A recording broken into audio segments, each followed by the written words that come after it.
ઓમ શ્રી ગણેશાય નમઃ. જય શ્રી કૃષ્ણ મિત્રો. પુરુષોત્તમ ભગવાનની જય.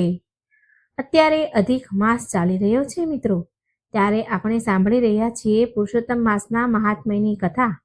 આજે પુરુષોત્તમ માસનો 6થો દિવસ છે. આજના મહાત્મ્યની કથા છે શ્રી કૃષ્ણ સમક્ષ મલમાસ અને આજની કથા વાર્તા, નણંદ ભાભીની કથા. તો ચાલો આપણે સાંભળીએ. આ વિડીયો પસંદ આવે મિત્રો તો લાઈક કરજો, શેર કરજો, અને આ ચેનલમાં તમે પહેલી વખત આવ્યા છો તો કૃપા કરીને સબસ્ક્રાઇબ જરૂર કરી લેજો, જેથી મારા આવનારા વિડીયો તમારા સુધી તરત પહોંચે. શ્રી કૃષ્ણ ગોવિંદ હરે મુરારી, હે નાથ નારાયણ વાસુદેવા, હરે રામ રામ રામ હરે હરે, હરે કૃષ્ણ કૃષ્ણ કૃષ્ણ હરે હરે. બોલો પુરુષોત્તમ ભગવાનની જય. પુરુષોત્તમ માસ અધિક માસ કે જેમાં સ્નાન દાન જપનો ઘણો મહિમા છે. આ માસ 3 વર્ષે આવે અને 3 વર્ષે આવતો આ માસ અધિક માસ એટલે કહેવાય છે કે અધિકથી અધિક ફળ આપે છે. કે જે કંઈ આપણે દાન પુણ્ય કરીએ છીએ, પ્રભુનું ભજન કરીએ છીએ, કથા સાંભળીએ છીએ, તેનું અધિકથી અધિક ફળ કે લાભ મળે છે. એટલા માટે આ માસને અધિક માસ કહેવાય છે. ભગવાન સ્વયં શ્રી હરિનારાયણ દ્વારા જ ભગવાન શ્રી કૃષ્ણનો મેળાપ કરીને પ્રભુ પાસે આ માસને લઈ જવામાં આવ્યો હતો અને પ્રભુએ પોતાનું નામ પુરુષોત્તમ આપી દીધું. એટલા માટે આ માસને પુરુષોત્તમ માસ કહેવાય છે. એવા દીન દયાળુ ભગવાન શ્રી કૃષ્ણ છે, જે ભક્તો ઉપર હંમેશા દયાભાવ રાખે છે, ભક્તોની મનોકામના પૂરી કરે છે, ભક્તોની રક્ષા કરે છે, યોગક્ષેમનું વહન કરે છે. એવા પ્રભુ શ્રી કૃષ્ણચંદ્રને આપણે પ્રણામ કરીએ અને આ પવિત્ર પુરુષોત્તમ માસ કે અધિક માસના આ મલ માસના 6થા દિવસની મહાત્મ્યની કથા સાંભળીએ. ભગવાન શ્રી કૃષ્ણ સમક્ષ મલ માસ. બોલો ભગવાન શ્રી કૃષ્ણની જય, પુરુષોત્તમ રાયની જય. સોનકાદિક મુનિઓ સૂત પુરાણીને પૂછે છે, ગૌલોકમાં ગયા પછી મલ માસનું શું થયું તે કથા અમને કહો. આમ સૂત પુરાણી બોલ્યા, હે મુનિ શ્રેષ્ઠો, નારાયણ ભગવાને નારદજી આગળ આટલી કથા કહ્યા પછી આગળ જે કથા કહી છે એ હું તમને સંભળાવું છું. ધ્યાનથી સાંભળજો. શ્રી નારાયણ ભગવાન નારદજીને ઉદ્દેશીને કહે છે, હે નારદ, ગૌલોકની વચ્ચે શ્રી કૃષ્ણનું રમણીય મંદિર છે. તે મણિ અને રત્નોથી જડેલ છે. તેના તેજથી અંજાયેલ ભગવાન વિષ્ણુનું મલમાસને પોતાની પાછળ રાખીને ગૌલોક તરફ આગળ વધવા લાગ્યા. તેઓ ગૌલોકમાં પહોંચ્યા. શ્રી વિષ્ણુ ભગવાનને ગૌલોકમાં આવતા જોઈને દ્વારપાળો બધા ઊભા થઈ ગયા અને તેમના ચરણોમાં વંદન કરવા લાગ્યા. જ્યારે ભગવાન નારાયણ ગૌલોકમાં પ્રવેશ્યા ત્યારે ગોપીઓની વચ્ચે વીંટળાયેલા ભગવાન શ્રી કૃષ્ણના દર્શન થયા. ભગવાન શ્રી કૃષ્ણને નમન કરીને ભગવાન વિષ્ણુ અને મલમાસે સ્તુતિ કરવા લાગ્યા. સ્તુતિ કરતા ભગવાન શ્રી હરિ અને મલમાસ કહેવા લાગ્યા, ભગવાન શ્રી કૃષ્ણને કે હે પ્રભુ, આપ વ્યાપક ગુણોથી પર, અવિનાશી, અવિકારી, ભક્ત સમક્ષ પ્રગટ થનારા અને ગોવાળનો વેશ ધારણ કરનારા ગોવિંદને અમે વંદન કરીએ છીએ. મેઘ જેવા શ્યામ, કામદેવ જેવા સુંદર અને સૌમ્ય સ્વરૂપ, સુંદર મુખ આકૃતિવાળા એવા આપને અમે ફરીથી વંદન કરીએ છીએ. શ્રી કૃષ્ણ ભગવાને ભગવાન વિષ્ણુને સિંહાસન ઉપર બેસાડ્યા પછી પૂછ્યું, હે નારાયણ, આ ધ્રુજી રહેલ કોણ છે? અહીં શા માટે આવ્યા છે અને એ કેમ રડે છે? આ વચન સાંભળીને ભગવાન વિષ્ણુ મલમાસનું સમગ્ર દુઃખ ભગવાન શ્રી કૃષ્ણને કહેતા કહે છે કે હે ગોવિંદ, આને મલમાસ કહે છે. એનો કોઈ અધિષ્ઠતા સ્વામી નથી. સૂર્યનો પ્રકાશ એનાથી દૂર રહે છે. આ મલિન હોય, સર્વકાળે શુભ કાર્યોમાં અયોગ્ય ગણાય છે. અધિષ્ઠતા વિનાનો હોવાથી આ મલમાસમાં કોઈ દાન વ્રત આદિ કરતું નથી. સર્વ પ્રાણીઓ, વનસ્પતિઓ 12 માસ દિવસ રાત ઘડી પળ વગેરે બધા તેનો તિરસ્કાર કરે છે. આ દુઃખી જીવ છે. તેને મારી પાસે આવીને પોતાના દુઃખની આપત્તિ મને કહી, જેથી તેના દુઃખના નિવારણ અર્થે હું તેને આપની સમક્ષ લાવ્યો છું. આપ સંકટ વિમોચન છો, ભક્તોના દુઃખ દૂર કરનારા છો. હે કૃપાળુ, તમે આનું દુઃખ દૂર કરો. કૃપાળુ છો અને કાળોના પણ કાળ છો. આપ આ મલમાસના દુઃખને દૂર કરો. આપના શરણે આવેલાનું દુઃખ અવશ્ય આપ દૂર કરો છો, તેમાં કોઈ સંદેહ નથી. હે ગોવિંદ, મારી આપને વિનંતી છે કે આ મલમાસનું દુઃખ દૂર કરી અમારા આગમનને સફળતા પ્રદાન કરો. શ્રી બૃહદ નારદીય પુરાણના પુરુષોત્તમ મહાત્માયનું શ્રી કૃષ્ણ સમક્ષ મલમાસનું વર્ણન નામનો 6ઠ્ઠો અધ્યાય અહીં સંપૂર્ણ થાય છે. બોલો ભગવાન પુરુષોત્તમ રાયની જય. હવે આપણે સાંભળીએ આજના દિવસની કથા. નિર્મળ નણંદ અને અભિમાની ભાભીની કથા. બોલો ભગવાન પુરુષોત્તમની જય. એક ગામમાં બ્રાહ્મણ બ્રાહ્મણી રહે. તેમને સંતાનમાં 7 દીકરા હતા. હજી દીકરાઓ નાના હતા અને અભ્યાસ કરતા હતા. બ્રાહ્મણ ગામમાં ભિક્ષાવૃત્તિ કરતા તથા કથા વાર્તા કરીને આખા કુટુંબનું માંડ માંડ પૂરું કરતા. કેટલીક વાર તો બ્રાહ્મણને બ્રાહ્મણીને ભૂખ્યા પેટે સૂઈ રહેવું પડતું. આવી ગરીબી હાલત હતી છતાં બ્રાહ્મણ અને બ્રાહ્મણીમાં ખાનદાની ધાર્મિક ભાવના પૂર્ણપણે ભરેલી હતી. બ્રાહ્મણીનો ભાઈ તે જ ગામમાં રહેતો હતો. તે પૈસે ટૂંકે સુખી હતો. ખાનદાની હતા, પણ તેની પત્ની ઈર્ષ્યાળુ અને અભિમાની હતી. ભાઈના ઘરમાં ભાભીનું ચલણ હતું. ભાભી કરે તેમ થાય, ભાઈ પણ ભાભી કહે તેમ વર્તે. ભાભી ભાઈને કહે, તમે તમારે વેપાર કરી રાખો, ઘરમાં અને વ્યવહારમાં તમારે માથું મારવાનું નહીં, તમે તમારો વેપાર કરો, હું બધું જ સંભાળી લઈશ. આ ભાઈ ભાભીને સંપત્તિ ઘણી પણ એક સંતાન ન હતું. કુદરતનો નિયમ પણ કંઈક અજબ જ હોય છે. જ્યાં ખાવા પીવા ન હોય ત્યાં ઢગલાબંધ બાળકો હોય, અને જ્યાં ખાવાનું હોય ત્યાં ખાનારા જ નથી હોતા. એવામાં પુરુષોત્તમ માસ આવ્યો. બ્રાહ્મણ બ્રાહ્મણીએ પુરુષોત્તમ માસનું વ્રત કરવાનું આરંભ કર્યું. બીજી બાજુ બ્રાહ્મણીની ભાભીએ પણ આ વ્રત કરવાનું રાખ્યું. બ્રાહ્મણ અને બ્રાહ્મણી સવારે વહેલા ઉઠી નદીએ સ્નાન કરવા જાય, કાંઠા ગોરમાનું પૂજન કરે, કથા વાર્તા સાંભળે, શક્તિ મુજબ દાન પુણ્ય કરે અને ઘરે આવે પુરુષોત્તમ ભગવાનનું નામ સ્મરણ કરીને ભક્તિ કરે. ભાભી સવારે મોડી ઉઠે, નાહવા માટે નદીએ જાય, ખોડિયું માંડ માંડ પલાળે અને ભાગમ ભાગ કરીને ઘરે દોડતી દોડતી આવે. તે તો સંતાન પ્રાપ્તિના અર્થે જ પરાણે પરાણે પુરુષોત્તમ માસ કરતી. તેને તેમાં બહુ રસ ન હતો. પુરુષોત્તમ માસ પૂરો થતા ભાભીએ ઉજવણું કર્યું. પતિ પાસેથી સંમતિ લીધી અને ધામે ધૂમેથી ઉજવણું કરવું એવો વિચાર કરવા લાગી. તેણે તેના ઘણા સગા વહાલાને જમાડવા માટે તેડાવ્યા, આમંત્રણ આપ્યું. લોકલાજને કારણે તેણે નણંદને ઘેર જઈને કહ્યું, હું પુરુષોત્તમ માસનું ઉજવણું કરું છું, એટલે તમે સાગમટે જમવા આવજો. બધા છોકરા અને પતિ સાથે હું બોલાવું ત્યારે જ આવજો. ખાવ ખાવ કરતા દોડ્યા ન આવતા. સૌ જમી રહ્યા પછી હું બોલાવવા આવીશ. આટલું કહીને ભાભી ચાલી ગઈ. બ્રાહ્મણીને તો તેની ભાભીના વેણ સાંભળીને ઓછું આવી ગયું. તેની આંખમાં જળજળિયા આવી ગયા. તેણે ધીમે રહીને આંસુ લૂછ્યા, કેમ કે છોકરાઓ પાસે ઊભા હતા. હરખ ઘેલા થઈને છોકરાઓ તો નાચવા લાગ્યા કે મામાને ઘેર સાંજે જાત જાતનું જમવા મળશે, સાંજે જમવાનું મળશે. તે આશાએ તો છોકરાએ સવારથી જ કંઈ ખાધું પીધું નહીં. બ્રાહ્મણી વિચાર કરવા લાગી કે ભાઈ પૈસે ટકે તો સુખી છે, તેને મદદ કરી શકે તેમ છે, પરંતુ ઈર્ષ્યાળુ ભાભીના હાથમાં ઘરનો વ્યવહાર છે. આજ દિન સુધી ભાઈ ભાભીએ તેમને જરા પણ મદદ કરી નથી. ભાભીના મેણા ટોણા સાંભળવા મળશે તે બીકે ને બીકે તે ભાગ્યે જ પિયર જતી. ઘણા વર્ષો થયા છતાં ભાઈ ભાભીએ તેને વાર તહેવારે એક વસ્ત્ર પણ આપ્યું ન હતું. પછી ભાણેજડાને તો શું આપે? આવી ભાભી લોકલાજે આમંત્રણ તો આપતી ગઈ, પણ આશા નથી કે તેઓને બોલાવે સાંજે જમવા માટે. સાંજ પડી.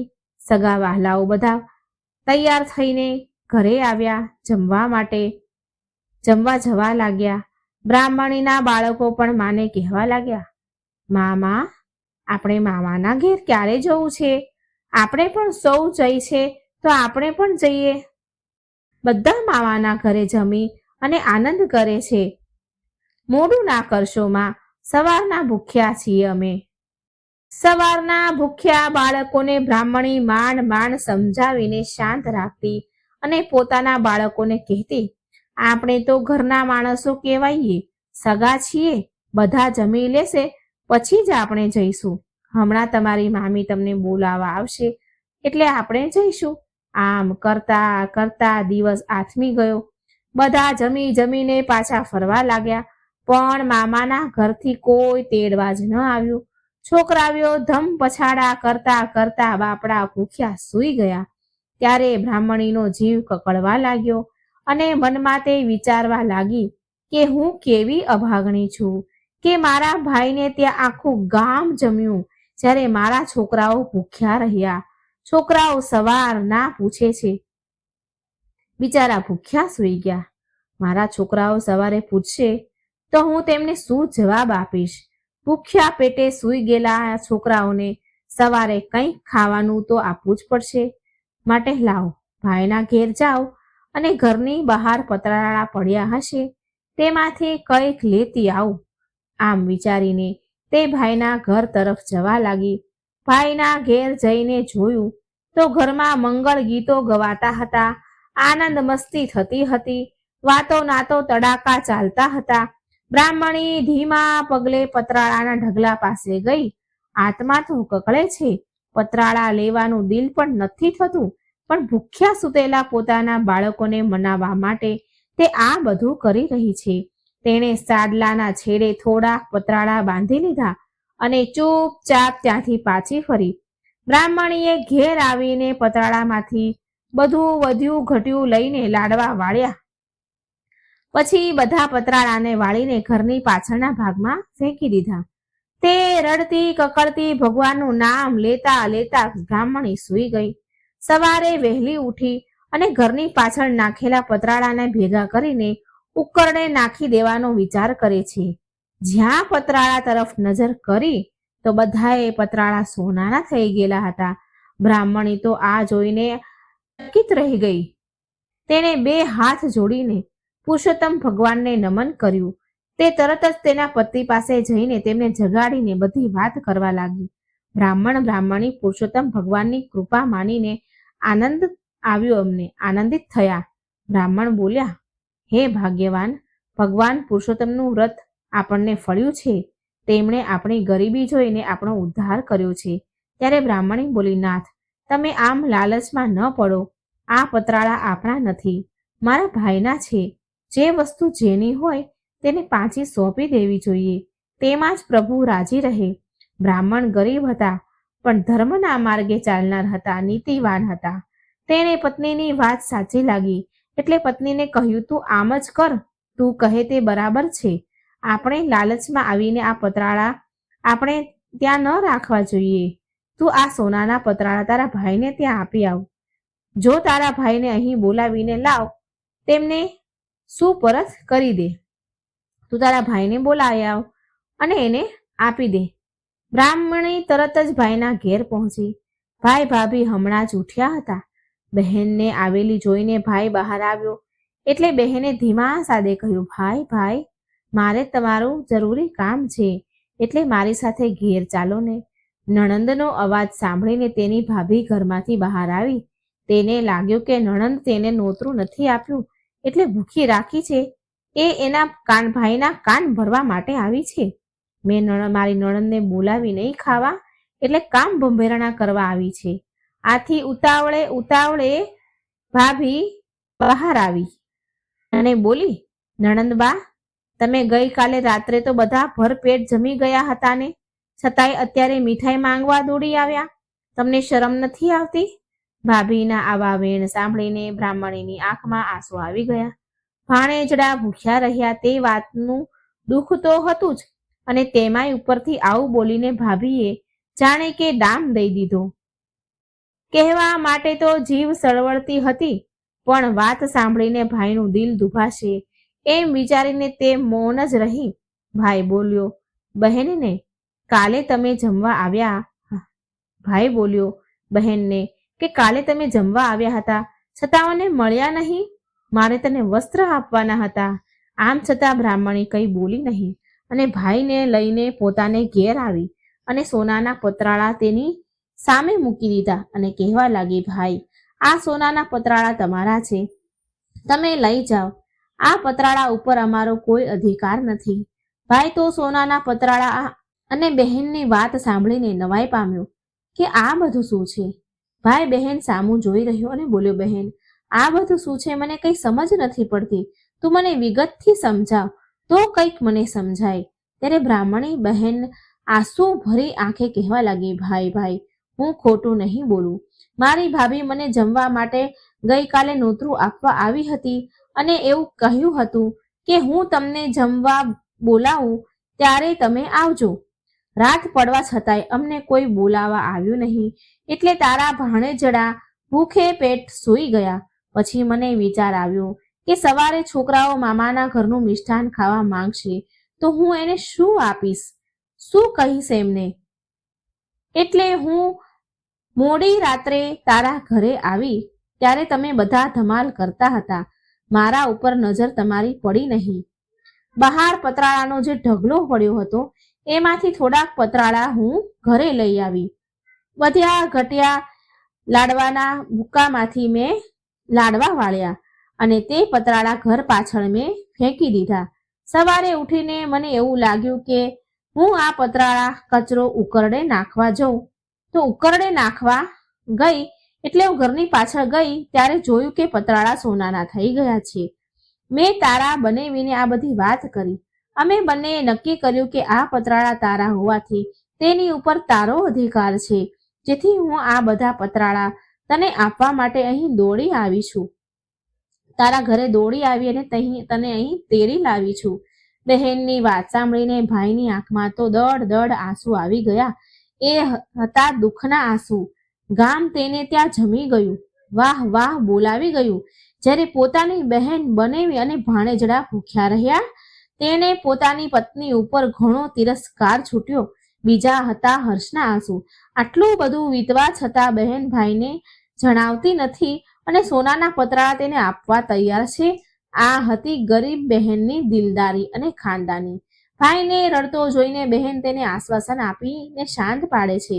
ભાઈ તરત સમજી ગયા કે આ ગરીબ બહેનના વ્રતનો પ્રભાવ છે. પુરુષોત્તમ ભગવાને તેના ઉપર કૃપા કરી છે.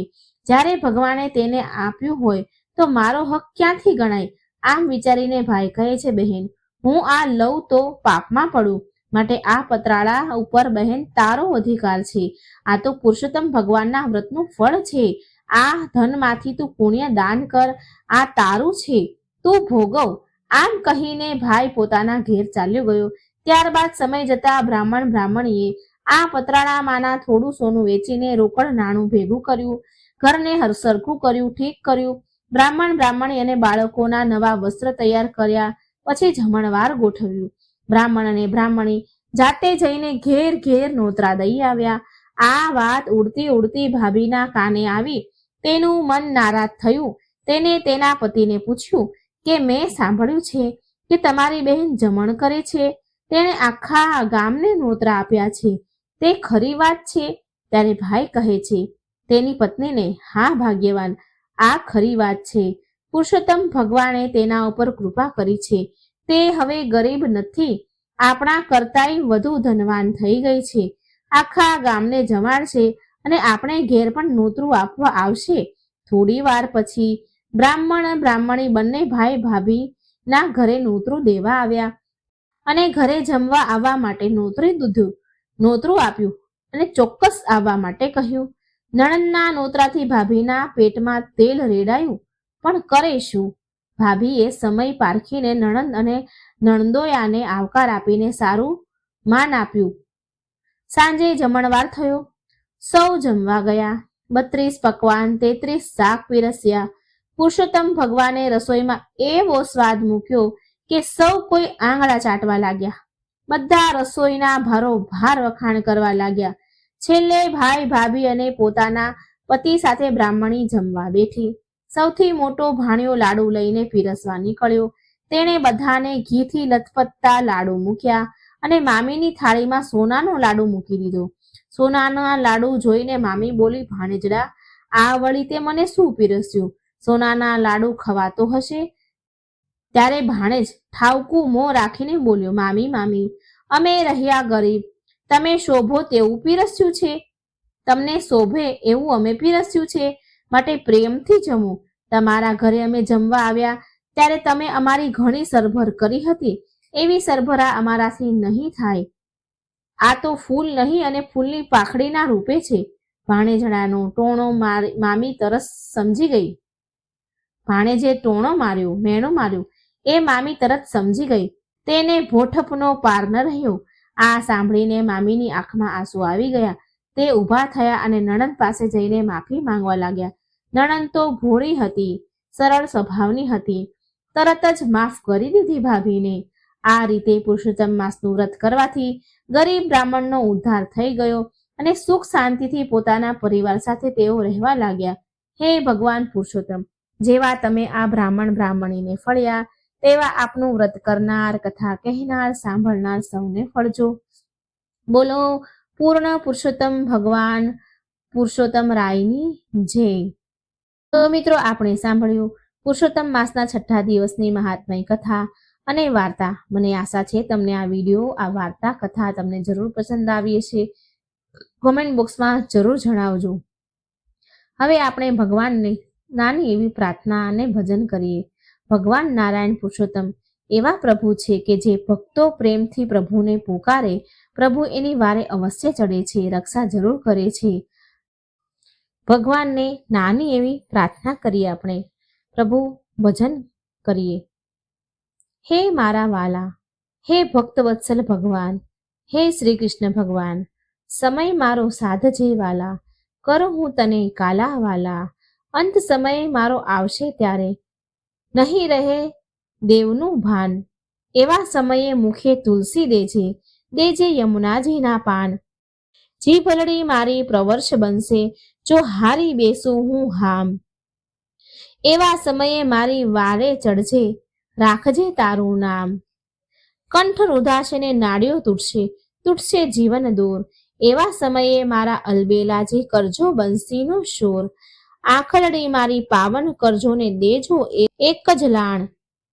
શ્યામ સુંદર તારી ઝાંખી કરીને ભક્તો છોડે પ્રાણ. સમય મારો સાધજે વાલા, કરું હું તને કાલા વાલા. આમ પ્રભુ શ્રી કૃષ્ણને કાલા વાલા કરી મનાવાના છે. આપણે આત્માનું કલ્યાણ કરવાનું છે. આ પરમ શુભ દિવસ છે અને આ દિવસનો લાવો લેવાનો છે. પરમાત્મા શ્રી કૃષ્ણની સાથે આપણી આત્માનો એકાકાર કરવાનો આ દિવસ છે. પુરુષોત્તમ માસ છે. બોલો પૂર્ણ પુરુષોત્તમ ભગવાનની જય. જય શ્રી કૃષ્ણ. રાધે રાધે. Thank you.